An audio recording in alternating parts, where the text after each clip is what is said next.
So we try to at least finish ninth maxim today. So the nature's dealings described above are manifested in diverse ways. The variety of colors in different objects is an instance of it. A flower blossoms in red color, another close by in yellow and blue. Thus, nature manifests herself in different colors, each object receiving its due share according to its capacity and worth. In other words, she is dealing with them in her own particular way. This is something that we are talking about in the previous paragraph. You remember in the previous page, we underlined that there is uniformity in divine dealings, but only in a particular sense. Now he is giving another example for that.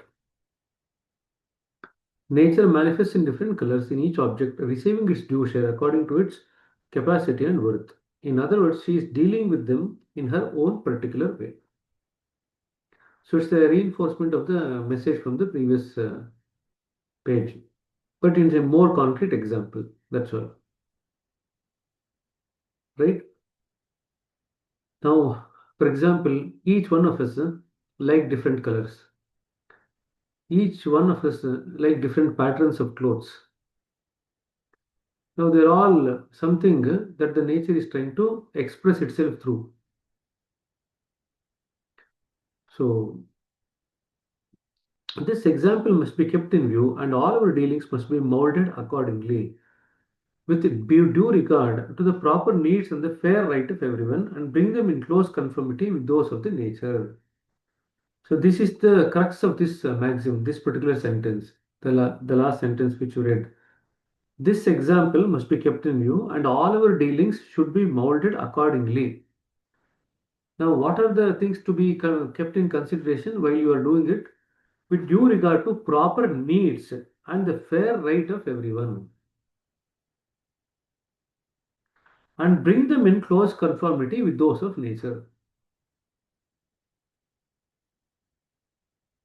So when you say bring them in close conformity with nature, what are you trying to say? How are you supposed to deal with them?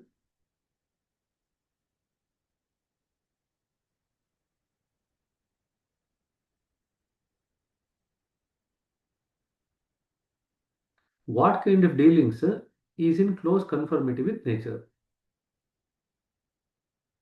Simple. Just now we read above in the above paragraph.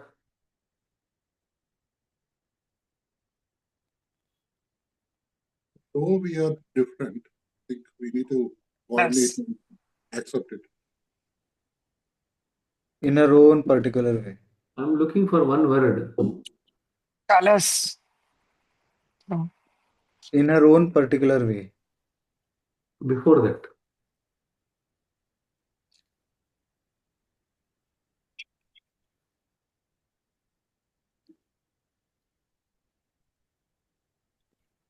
Diverse.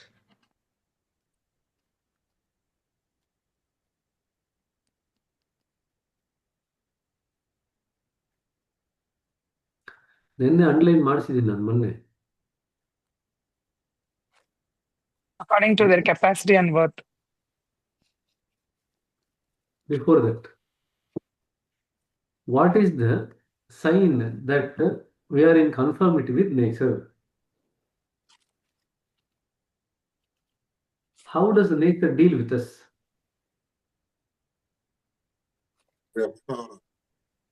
Sorry? Vyavahara, is it?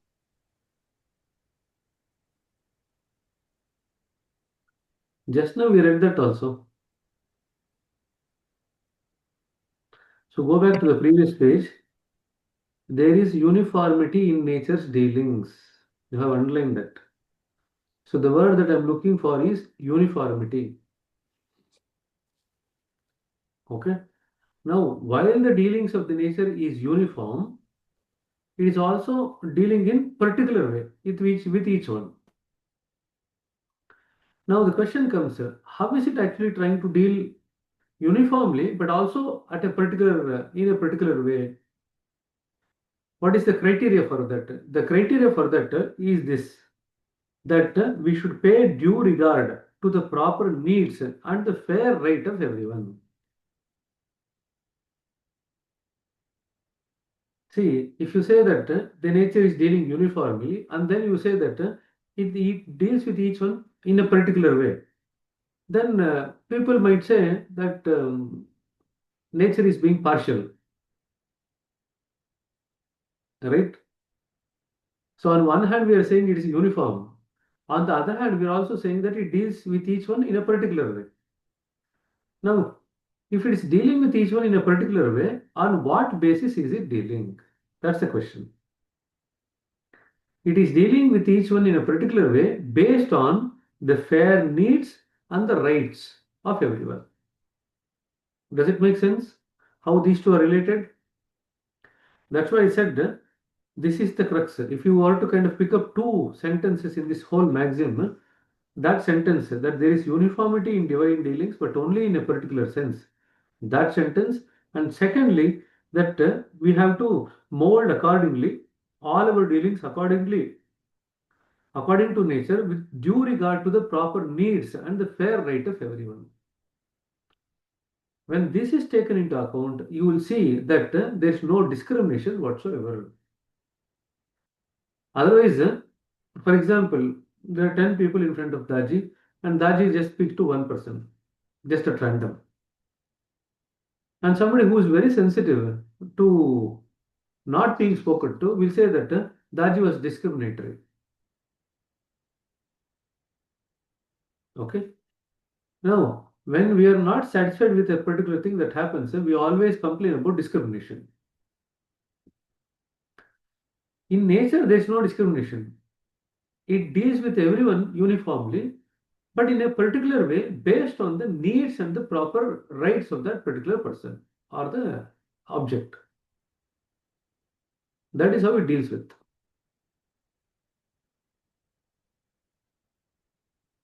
Does it make sense? Now, the next question, most important, comes in. How do we know the proper needs and the fair right of everyone? Then that's the next question. No? How do we know about it? That actually takes you back to the chapter of prayer in Heartfulness Way. There, Joshua Pollock asked this question. How do we know what to pray for anyone at any time? You remember that question? Or you forgotten? I am praying that I should remember.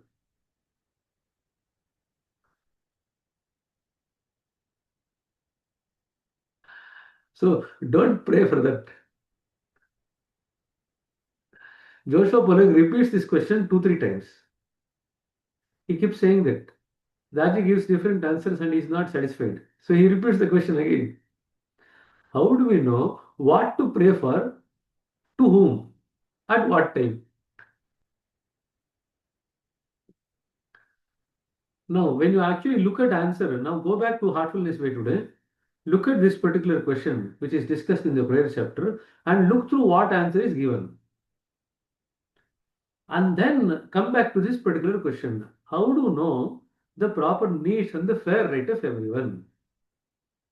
These two questions are very similar. The answer is also very similar.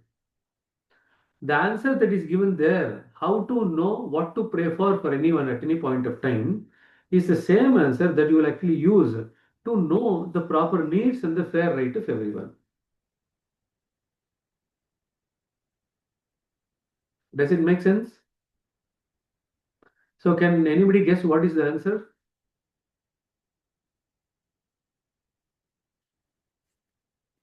Nature already knows. Nature knows it, but how should we know if we are molding our behavior according to nature? That's the whole point of the maxims. Nature already knows. We are not going to teach ninth maxim to nature. Nature already knows about it. Right? We are trying to mold our behavior or our dealings according to nature. Right? If that is the case, we should know the proper needs and the fair right of everyone. How to know that?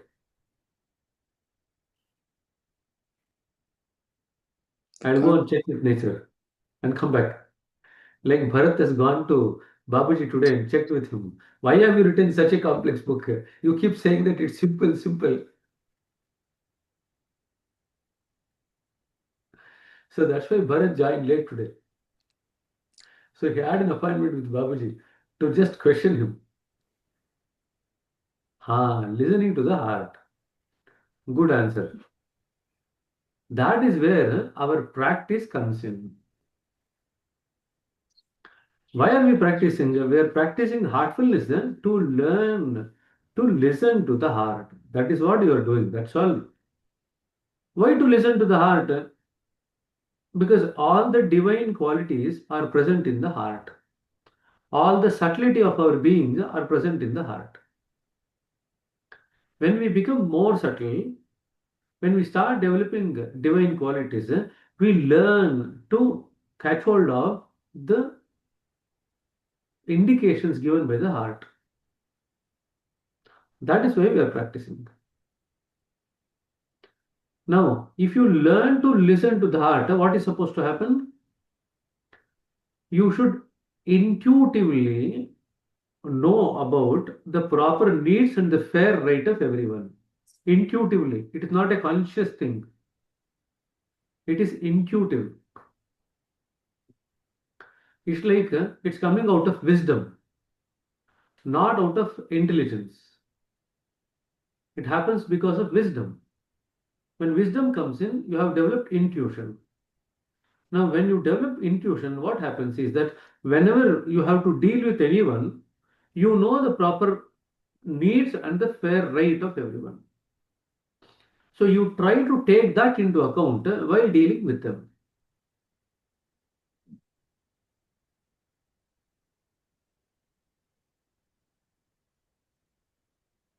Does it make sense? These two sentences? Otherwise, this ninth maxim is one of the most difficult thing to assimilate and practice. The simple reason is it's okay to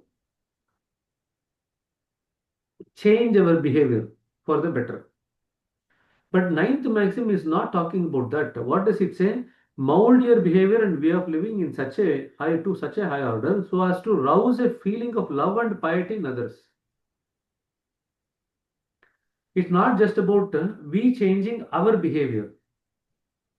Now the second part is now going to come. What's the second part? So as to rouse a feeling of love and piety in others. If we mold our behavior according to the nature's dealings, keeping in mind the fair right, the proper needs and the fair right of everyone, what will be the impact of that? The impact of that is that we are going to rouse a feeling of love and piety in others. That's the response. When our behavior is molded according to nature, the response that you will see is that we are arousing a feeling of love and piety in others. That is the response. Now the question comes, how do we know that we are actually truly molding our behavior according to nature? When we can arouse a feeling of love and piety in others, then we know, yes, our behavior is now getting molded according to nature. Does it make sense? So they go hand in hand. We are still now covering only the first part of the maxim. When you mold your behavior according to nature, taking the proper needs and the fair right of everyone that you interact with, then what we see as a consequence is that we arouse the feeling of love and piety in others. Does it make sense? So, ninth maxim is not complete in its implementation until unless we start getting the feeling of love and piety in others. Towards whom? Towards us. We are arousing the feeling of love and piety in others. First, initially, it will be towards us. Gradually, it will be towards everyone. That is what happens. Okay. This will add further force to its effectiveness and the people will be attracted towards you. One sign of yogi is that a yogi has an inherent capacity to attract people towards themselves. That is a sign of a yogi. Now, how does that attraction occur? Because when you listen to the heart and when you be uniform in your dealings with people, taking their proper needs and fair right into account, then people will feel attracted towards you that if they come to you, they will get their needs fulfilled and their rights respected. So that is the feeling that they will get. When people start repeatedly having the same experience, that their proper needs will be met and their rights will be respected, they start getting attracted towards you. That is what happens. That is a sign of yogi. Now, this will not come. I just mentioned earlier one other point that this has to happen intuitively with wisdom. This is not going to happen. Ninth maxim is not going to happen suddenly in the Pinda Pradesh. It's very difficult for the ninth maxim to get manifest in the Pinda Pradesh. Because in the Pinda Pradesh, the conscious mind is still very active. We have not yet developed wisdom. When we come to the fifth point, we develop clarity. When we develop clarity, that is not wisdom. Wisdom is something that comes even higher as and when our intuition grows. That being the case, the full effect of manifestation of the ninth maxim takes a bit of time. Now, that doesn't mean to say that you should not strive to do it, but anything that you strive to do at a conscious level will actually not go well with ninth maxim. Because when you are trying at a conscious level. So, if you want to try the ninth maxim, even when we are in the Pinda Pradesh, all we have to do is we have to develop sensitivity and listen to the heart more and more. The thing is, when we are in the Pinda Pradesh, the whisper of the heart is very, very soft, and the chattering of the mind is very strong. So, it is very difficult to listen to the heart, the whisper of the heart, in front of the chattering of the mind. But suppose you actually start developing that sensitivity and you actually make a courageous effort, a confident effort to listen to the heart. Then what happens is the more you listen to the heart, the more clear the voice of the heart will be felt. When you listen to the heart more frequently, the voice of the heart is felt not as a whisper, but as a very clear instruction. Then what happens? You don't come under the same degree of influence of the chatter of the mind. Does it make sense? In other words, you have to develop sensitivity, then learn to practice to the voice of the heart, the indications of the heart. The more you practice, the more you listen to the heart, not only just listening, but acting on it. When I say listen, there are many people who listen, but they don't act on it. So when we say listen to the heart, what we are talking about is not just listening, it also includes action accordingly. When you act according to the instructions or the indications from the heart, the listening to the heart becomes more stronger and heart now speaks to you very clearly and legibly. When the heart now speaks to you very clearly and legibly, what happens is that the chatter of the mind is no longer going to disturb you. That is what is going to happen. In other words, you will be able to overcome the chatter of the mind. In spite of all the chatter of the mind, you will be able to clearly pick up the indications from the heart. That is what is going to happen. This comes by practice. Sensitivity, awareness, and practice. Three things. Okay. So this will add further force to its effectiveness and the people will be attracted towards you. It will create a feeling of love in their hearts and they will begin to behave with you in the manner which you truly deserve. Otherwise, people will not come and fight with you. People will not come and argue with you.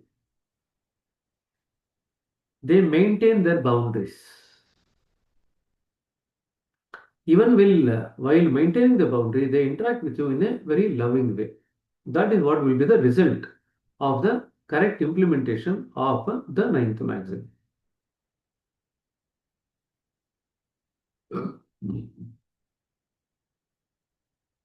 Say, for example, somebody's marriage at home, and you are bringing clothes to the nearby relatives, the close relatives. Generally, when you are bringing clothes, you take the likings of each of these persons into account while purchasing the cloth, right? If somebody likes a particular color, you might take into account. If somebody likes a particular type of cloth, you may take that into account. In other words, you have one way of just going and purchasing whatever you feel like and then bringing and saying that you pick up whatever you want. That's one way of doing it. But if you are more specific in it, more connecting in it, what you will do, you will buy that particular cloth or the color of the cloth according to the liking of the person that you are actually buying. Don't you think that's going to make a difference? So when you actually come back and give that particular set of clothes to that particular person, either based on type of cloth or the color or whatever criteria that you have decided, then they instantly feel connected. And they'll appreciate the fact that in spite of all the things, you have actually taken that small detail into account. They feel connected to you, right? That you actually took proper care of their need or the likings.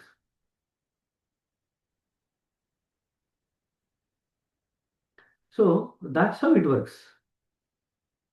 When you take proper care of the needs and the rights of people, they intuitively, automatically, they love you and respect you. And they maintain boundaries.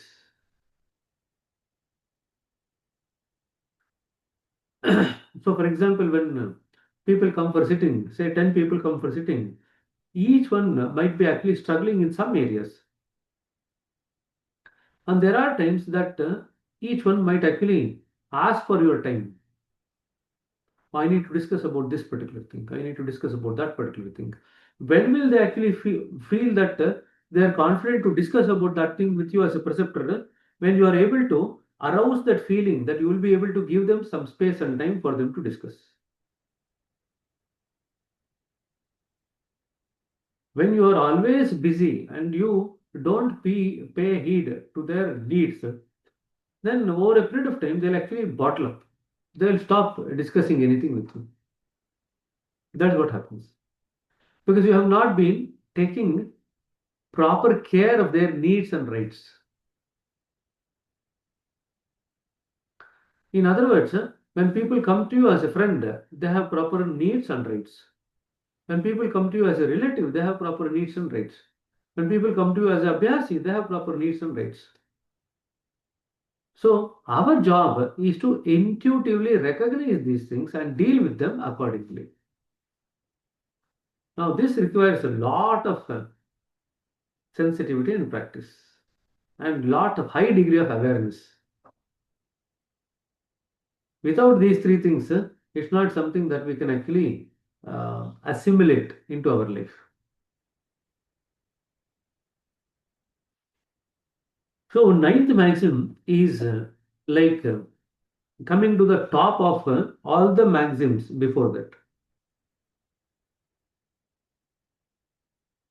All the 8 maxims before that is about changing our behavior. Ninth maxim is not only about changing our behavior, but in also eliciting a particular response from others. Now, changing is in your behavior is in your hand. But how to elicit that particular kind of response from others, that is not necessarily in your hand. But he says that if you establish yourself in this particular way, how dealing like nature, uniformity in dealings like nature, but also taking into account the proper needs and rights of the people involved. When you are able to do that, what happens is that you will arouse a sense of love and respect from others, and they will also maintain boundaries. Does it make sense? So that is the essence of the ninth maxim. So any question you can ask.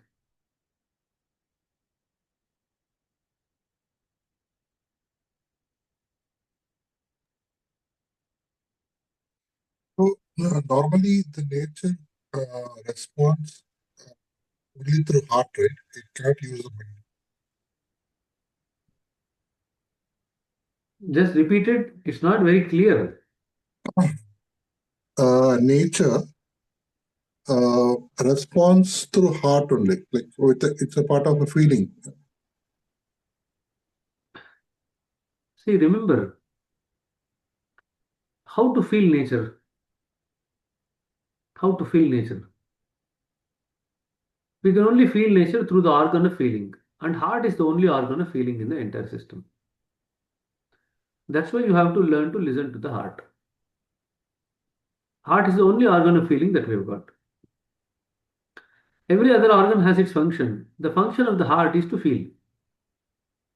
So if we want to feel nature and act accordingly, we have to listen to the heart only.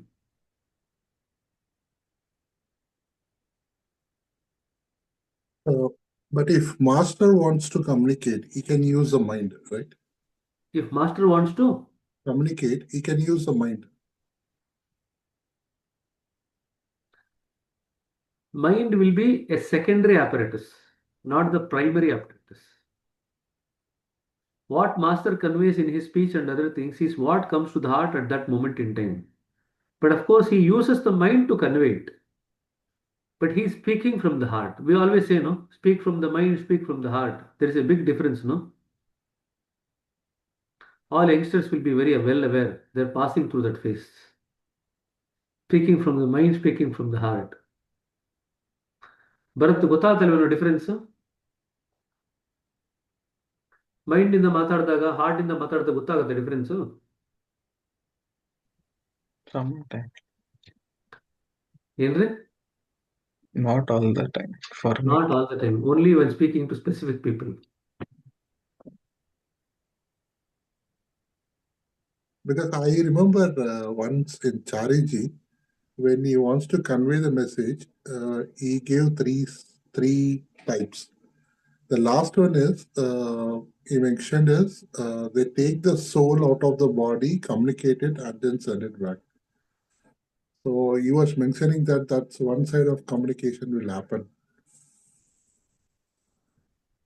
But we don't need to worry about it at our level.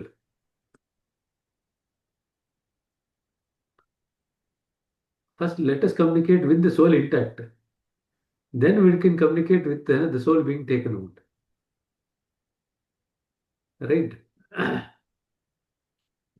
So, Gopal Krishna, you know about communicating, difference between heart and mind. How do you know that you are actually communicating from the heart, and how do you know that you are communicating from the mind?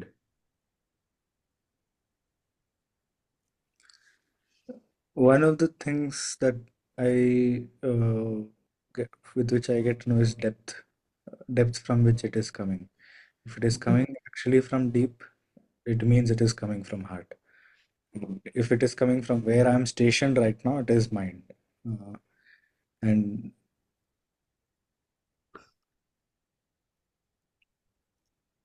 Okay, that's one part of it. Any other part of the answer?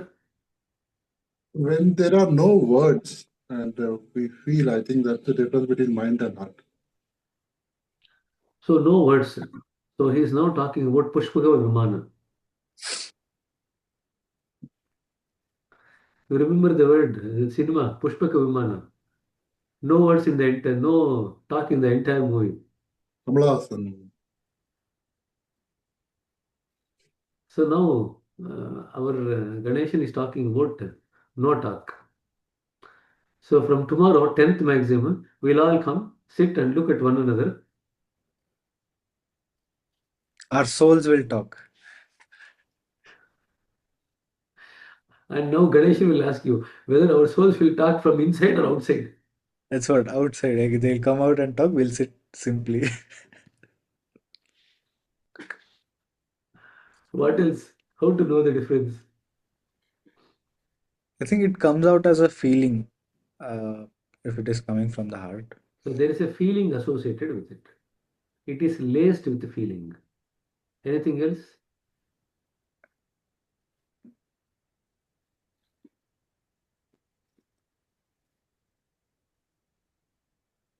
It is more genuine in heart when it comes How do you from. know that it is genuine? I feel it.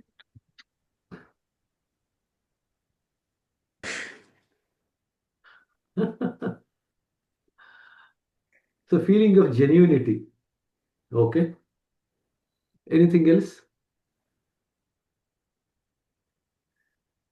There's no conflict that arises, sort of.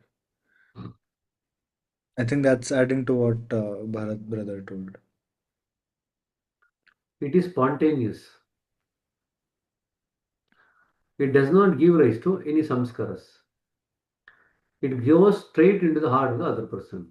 In other words, it does not make you feel heavy.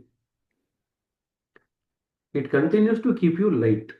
When the communication is happening from heart to heart, you continue to feel light. You continue to feel genuine. It is coming from a depth. It is spontaneous.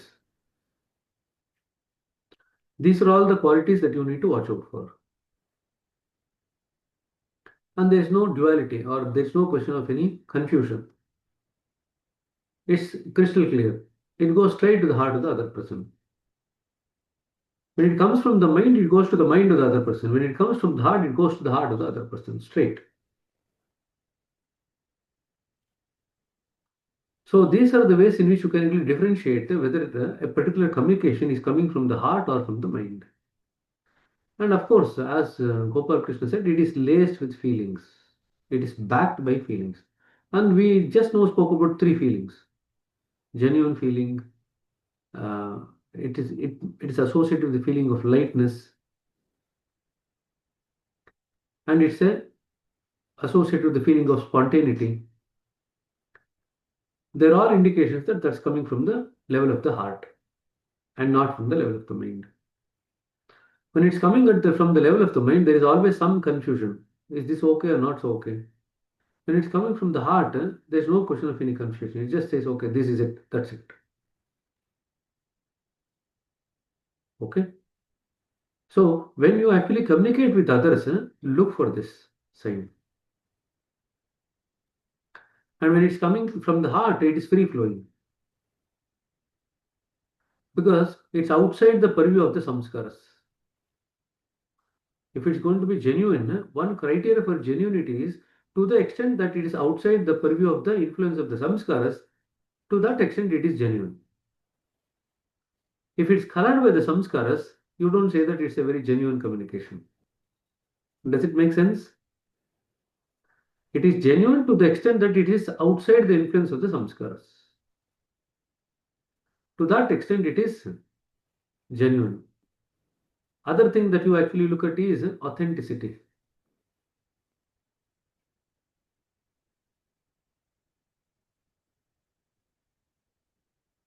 Sao Paulo, you remember we had spoken about it. Sao Paulo. Sao Paulo is one of the cities in Brazil. So the communication from the heart is SAO. It is spontaneous, it is authentic, and it is original.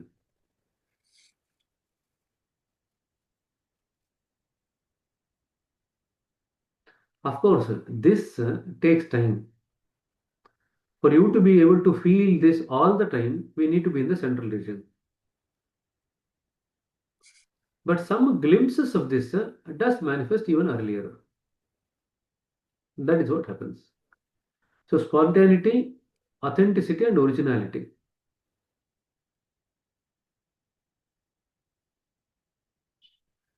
Okay. That is generally the feeling coming from the heart. It should be laced with some of these qualities that we have just now spoken about. And if you are able to feel that, experience that while communicating, then you can be sure that it's coming directly from the heart, not from the mind. And generally, when people do listen to the communication from the heart, they feel joyous because it's heart to heart communication. There's internal joy felt. Okay. Okay. Coming up to 7:10. Shall we stop for today? We can continue the 10th